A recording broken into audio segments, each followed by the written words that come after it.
마가복음 4장 26절에서 29절까지의 말씀으로 스스로 자라나는 씨앗의 비유, 저절로 자라나는 씨앗의 비유에 관해서 말씀드리고자 합니다. 특별히 이 마가복음 4장에는 세 가지 씨에 대한 비유가 기록되어 있습니다. 1절에서 20절까지 우리가 보았던 씨 뿌리는 자의 비유입니다.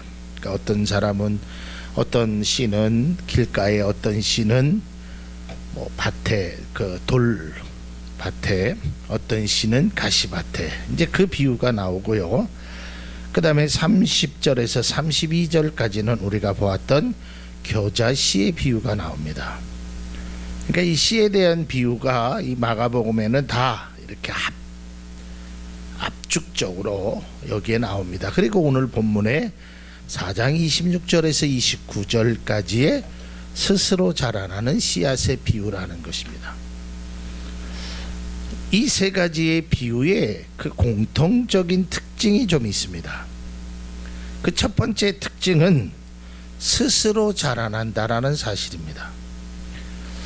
여러분, 우리가 어떠한 이제 밭에 어떤 것을 뿌리잖아요. 그러니까 여러분들도 농사를 지으신 분도 계시고, 또 작은 텃밭이나 이런 것들에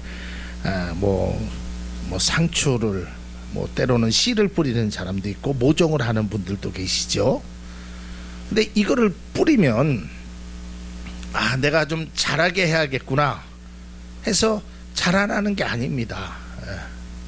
그냥 이렇게 스스로 자기가 자라난다라는 것이에요. 그러니까 우리 오늘 이 씨앗의 비유를 통해서 우리에게 말하고자 하는 것이 스스로가 이렇게 잘 자라난다라는 그러한 것을 말하고 있다는 거예요. 이따가 뒤에도 말씀드리겠지만 이 모든 씨앗은 나는 뿌리는 것에 있지 내가 자라게 할 수 있는 능력은 없다라는 것입니다. 그 다음에 두 번째로는 씨는 뿌려야 한다라는 것입니다. 어디에다 뿌려야 돼요? 밭에다, 땅에다가 뿌려야 한다는. 뿌리지 아니하면은요, 그 씨는 그대로 존재할 수밖에. 어떤 씨든지 간에 뿌리지 않는 씨는 그 씨로서 존재감을 마감한다라는 거예요. 그러니까 이 씨가 싹씨 나고 열매를 맺는 그 비결 중에 가장 우선되는 것은 씨는 뿌려야 한다라는 것입니다. 뿌리지 않는 씨는 아무런 변화를 이루어낼 수 없다라는 겁니다. 그리고 세 번째로는 이 씨앗의 비유를 통해서 공통적으로 하면 시작은 미약하지만 결과는 창대했다라는, 겨자씨의 비유도 마찬가지고 씨 뿌리는 자의 비유도 마찬가지고 오늘 스스로 자라나는 씨앗의 비유에도 마찬가지로 처음에는 아주 작은 것이 심겨졌지만 나중에는 굉장히 큰 것이 열매를 맺는다는 사실입니다. 저는 별로 씨를 뿌려본 경험이 없지만 제가 이렇게 옆에서 또 눈으로 때로는 귀로 이렇게 들어본 바, 제가 굉장히 좀 신기한 것 중에 하나가 옥수수 같은 거는 한 2알 심는다면서요. 2알. 또 마늘도 아주 작은 거 심는데 그게 이 2알이 몇백 알이 되지 않습니까? 그러니까 이 씨가 땅에 뿌려지고 또 그 씨앗이 작은 것으로 출발하지만 결과는 창대하리라는 겁니다. 근데 여러분 기억하시겠지만 제가 이 비유에 관해서 말씀드렸을 때 이 비유는 다 천국에 관한 것이라고 말했어요. 여러분, 천국의 복음이 어떻게 시작되었습니까? 예수님께서 이 땅에 오셨을 때 12명이라는 작은 예수님의 제자들로 이루어졌습니다. 그리고 12명이 결국에는 오늘날 이렇게 놀라운 기적을 만들어냈다라는 것입니다. 그러니까 다시 말해서 우리의 시작은, 또 여러분들이 행하는 것들이 아무리 가지고 있는 능력이 작더라도 그것이 중요한 것은 땅에 뿌려야 되는 거예요. 그러니까 내가 가진 달란트, 내가 가진 은혜, 내가 가진 소질, 내가 가진 그 어떤 것들이 내가 그냥 가지고 있으면 아무것도 능력을 발휘할 수 없습니다. 우리가 오병이의 기적을 통해서도 알 수 있듯이 그 작은 것이 예수님의 손에, 예수님 앞에 놓여졌을 때 그것이 큰 역사를 만들어낸다라는 것입니다.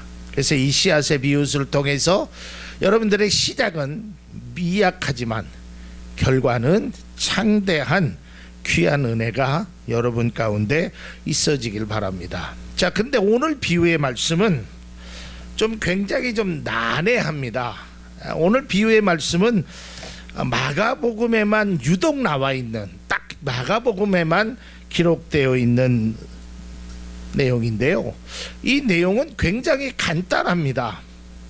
내용은 굉장히 쉽습니다. 그런데 이것을 왜 예수님께서 이 말씀을 하셨을까? 이거는 굉장히 좀 어렵게 풀이가 됩니다. 신학자들도 이 말씀을 풀이하는데 굉장히 큰 어려움이. 자, 본문의 말씀을 간단하게 요약하면 아주 쉬운 겁니다. 어떤 농부가 씨를 뿌립니다.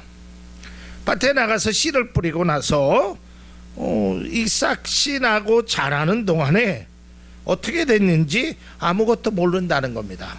심지어는 이 씨 뿌리는 자, 다시 말해서 파종하는 자가 굉장히 무심했다라는 거예요. 무능력하다라는 것을 보여주고 나태했다고. 왜냐하면 오늘 성경에 보면 그냥 자고 깨고 자고 깬 사이에 그렇게 되었다는 것을 말하고 있습니다. 마가복음 4장 27절 오늘 본문의 말씀을 세 번역으로 보면 밤낮 자고 일어나고 하는 사이에 그 씨에서 싹씨 나고 자라지만 그 사람은 어떻게 그렇게 되는지를 알지 못해. 여러분, 예수님께서 그런 말을 했죠. 사람이 염려한다고 해서 자기의 키를 한 자나 더할 자가 어디 있겠느냐. 여러분, 아이들이요, 저도 마찬가지지만 제가 아주 꼬말 때 이렇게 제가 키가 크는 것을 알지 못했어요. 그냥 자고 일어나고 자고 일어나고 먹고 그렇게 하다 보니까 어느 순간에 키가 이렇게 된 거지. 아, 내가 이 노력을 하면 오늘 3cm가 크고 내가 저 노력을 하면 2cm가 큰다. 내가 그 키 크는 것을 알지 못한단 말이에요.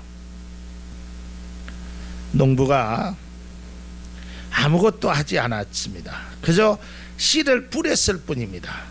그런데 그 씨앗은, 뿌린 씨앗은 활발하게 활동한다라는 겁니다. 이 비유에서 농부는 그리스도인이라고 말할 수 있습니다. 씨앗은 복음이고 말씀인 것입니다. 그리고 땅은 하나님의 나라가 이루어지는 사람, 다시 말해서 이 세상이라고 말할 수 있다는 게, 오늘 본문의 말씀은 이렇게 해석하는 것이 가장 그래도 본문과 가장 가까운 내용이 아닐까. 이제 오늘 말씀은 이 씨 뿌리는 과정 속에서 이 하나님의 나라에 관해서 말씀하는 건데 이런 것입니다. 그러니까 농부는 씨를 뿌리면 된다. 그 씨는 복음이라는 거예요. 그게 언제 자랄지 어떻게 변화될지 그건 내 소관이 아니라는 거예요. 나는 부지런히 하나님의 나라를 위해서 농부는 씨를 뿌리면 된다라는 거예요. 자라지 않는다는 염려로 씨를 뿌리지 않거나, 때로는 게으름 속에서, 때로는 내가 가진 씨가 어떤 것인지도 제대로 알지 못하고 그 씨를 뿌리지 않는다면 그 씨는 영원히 싹을 나에게만큼은 싹이 나지 않는다는 겁니다. 그리고 오늘 본문의 말씀에 이 농부가 모든 것을 지켜보고 모든 것을 다 하는 것은 아니라는 거예요. 그러니까 우리에게 주신 그 복음의 한계가 있는 것입니다. 내가 한 사람을 내 힘으로 내 능력으로 완전히 변화시킬 수 없습니다. 그래서 우리는 기도할 뿐입니다.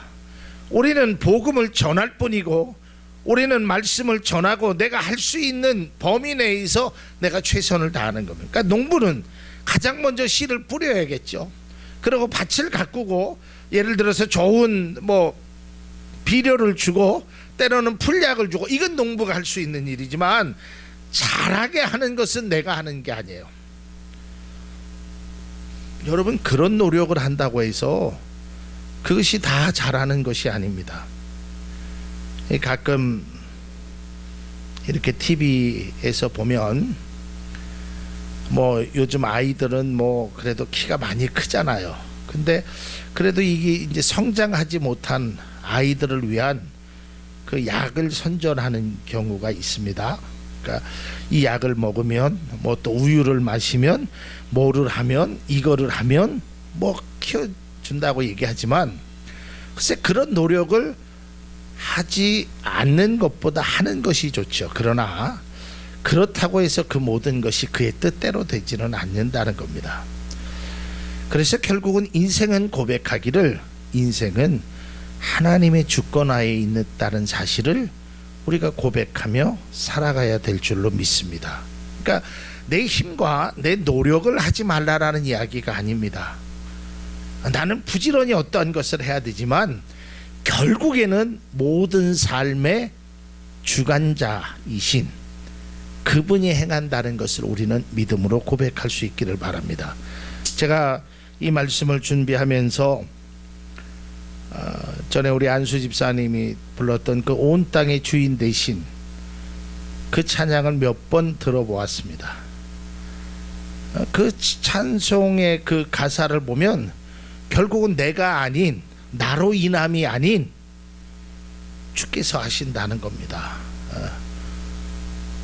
내가 내 힘으로 내 능력으로 하는 것이 아닙니다. 그렇다고 여러분 방관자가 되거나 때로는 나태한 자가 되라라는 것이 아닙니다.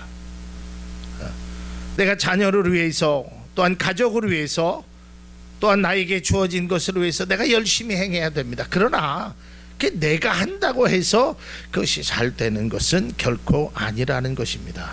내 힘으로 되는 내가 할 수 있는 범위는 그거입니다. 내가 씨를 뿌리고 내가 가꾸고 그것이 내 범위지 결국은 싹이 나고 곡식을 맺는 것은 하나님이 행하신다라는 것이 이 비유의 올바른 해석이라고 생각되어집니다.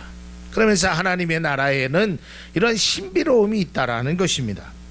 하나님은 우리를 통해 복음과 말씀의 씨앗을 뿌리지만 우리의 역할은 딱 농부의 역할만큼 행한다는 것입니다. 더 이상 행할 수 없다라는 것입니다. 그래서 사도 바울은 이렇게 고백합니다. 고린도전서 3장 6절에서 7절 말씀을 보면 나는 심고 아볼로는 물을 주었습니다. 그러나 하나님께서 자라게 하셨습니다. 그러므로 심는 사람이나 물 주는 사람은 아무것도 아니요 자라게 하시는 분은 누구시다? 하나님이십니다. 이게 우리의 삶의 고백이 돼야 돼요.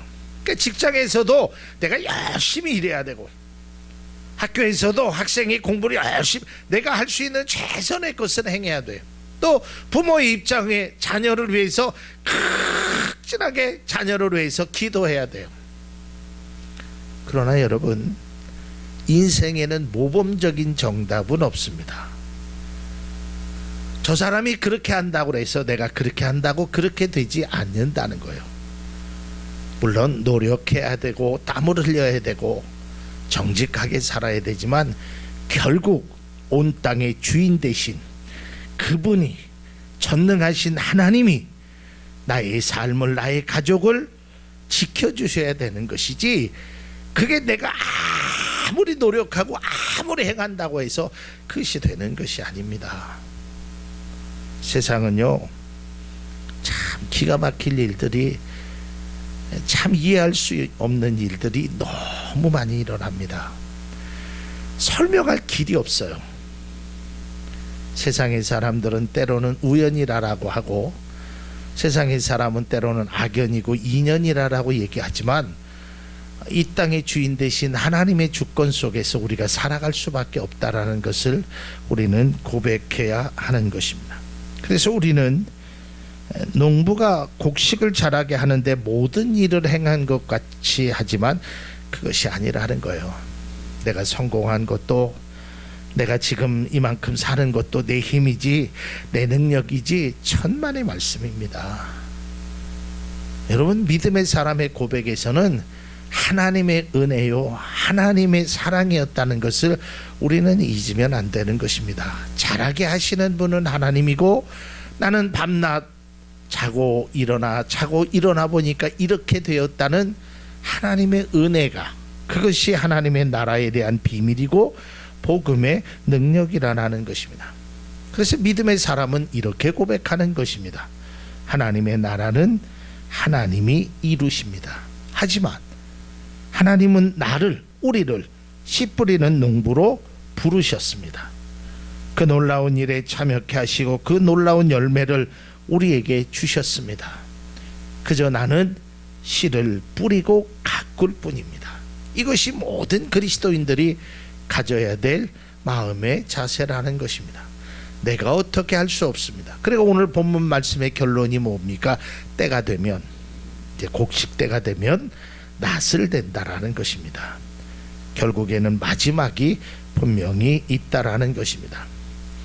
다시금 강조하겠지만 사람들은 농부가 다 만들어내는 것으로 착각할 수 있지만 그 모든 것은 하나님의 은혜임을 고백하는 것이 그리스도의 삶이라는 것입니다.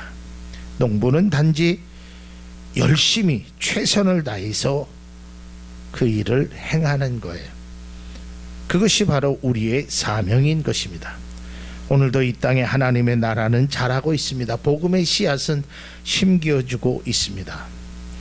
여러분의 능력의 범위가 벗어난다고 하여도 우리는 뿌려야 하는 것입니다. 우리는 열심히 행해야 하는 것입니다. 세상이 뭐라고 하든, 세상이 어떤 유혹을 하여도, 세상이 어떠한 방법으로 살아간다고 해도 우리는 그리스도인으로 바르게 살아가야 한다라는 것입니다. 내게 주신 은혜, 내게 맡겨주신 그 사명, 그것을 우리는 행해야 하는 것입니다. 그리고 결국은 스스로 자라나는 것 같지만 하나님이 자라게 하시고 하나님의 은혜라는 것을 반드시 기억할 수 있기를 바랍니다. 그래서 믿음의 사람은 전능하신 하나님, 세상에 그 어떤 것도 행할 수 없는 모든 것들을 행할 수 있는 그 하나님을 찬양하게 되는 것입니다. 오늘도 그 놀라운 하나님의 은혜를 찬양하며 말씀을 맺고자 합니다. 전능하신 나의 주 하나님,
죽은 자를 일으키시니 그를 이길 자 아무도 없네. 주의 말씀 의지하여 깊은 곳에 금을 던져 오늘 그가 놀라운 일을 이루시는 것 보라. 주의 말씀 의지하여 믿음으로 금을 던져 믿는 자에게 능치 못함 없네. 전능하신 나의 주 하나님은 능치 못하실 일 전혀 없네. 우리의 모든 간구도 우리의 모든 생각도 우리의 모든 꿈과 모든 소망도 크신 나의 주 하나님은 우리의 모든 괴로움 바꿀 수 있네. 불가능한 일 행하시고 죽은 자를 일으키시니 그를 이길 자 아무도 없네. 주의 말씀 의지하여 깊은 곳에 그물 던져 오늘 그가 놀라운 일을 이루시는 것 보라. 주의 말씀 의지하여 믿음으로 그물 던져 믿는 자에게 능치 못함 없네. 주의 말씀 의지하여 깊은 곳에 그물 던져 오늘 그가 놀라운 일을 이루시는 것 보라. 주의 말씀 의지하여 믿음으로 그물 던져 믿는 자에게 능치 못함 없네. 하나님, 전능하신 나의 주 하나님이 나의 삶에 능치 못함이 없음을 주님 찬양했듯이 우리의 삶에 이러한 고백과 이러한 믿음의 발걸음이 우리 가운데 있게 하여 주옵소서. 나는 할 수 없습니다. 내가 할 수 있는 것이 그저 씨를 뿌리는 것, 그저 조금 한다면 밭을 가꾸는 것뿐입니다. 하나님, 나의 인생에 아니 온 땅의 주인 되신 그 주님, 내가 지금 이제껏 산 것 나로 인함이 아니라 주님의 은혜였으며 주님이 스스로 자라게 하셨다는 것을 깨닫는 우리 모두 되게 하여 주옵소서. 하나님, 내 가정이, 내 직장이, 내가 하는 일이 평안하고 잘 되는 것이 나로 인함이 아닌 주님의 은혜이며 주님께서 행하셨다라는 것을 기억하는 우리 모두 되게 하여 주옵소서. 예수님 이름으로 기도하옵나이다. 아멘.